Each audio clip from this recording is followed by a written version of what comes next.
En lille dansk biotech-virksomhed er kommet langt med sin forskning i kræftmedicin. Så langt, at investorer skyder 750 millioner kroner i virksomheden.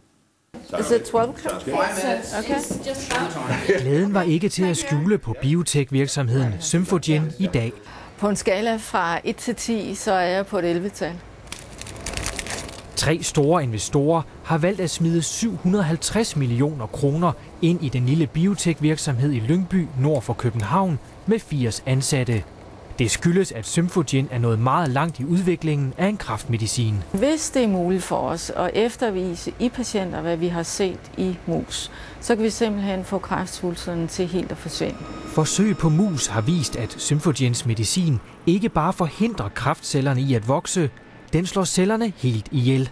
Det er meget revolutionerende, og er jo simpelthen det, kan man sige, som er det lønlige håb, vi har, at disse mange penge, vi får skudt ind i det, vil gøre det muligt for Symphogen i fred og ro at udvikle disse helt skelsættende produkter. Nå, har du cellerne? Tak. De 750 millioner kroner fra Novo AS, pensionsselskabet PKA og en amerikansk fond betyder, at Symphogen allerede til foråret kan begynde at teste medicinen Sådan, det ser fint ud.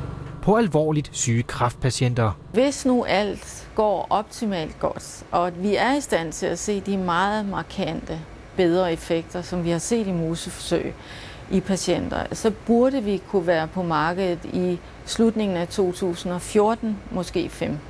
Og det er en udmelding, der vækker glæde hos Kræftens Bekæmpelse. Der er jo nogle fantastiske perspektiver, for hvis det her det lykkes, så vil det betyde, at flere patienter overlever deres kræft, og dem, der overlever kræften, også overlever det bedre. Som med al lægemiddelforskning er der dog en risiko for, at resultaterne fra dyreforsøg ikke kan overføres til mennesker.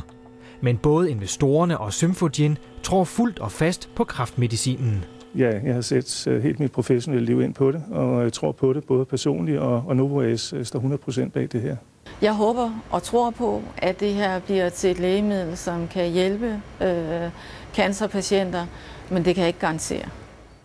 Symphogen er lige nu længst i forhold til medicin mod kræft i blandt andet tarm, hals og lunger, men virksomheden forsker også i behandling af andre kræftformer.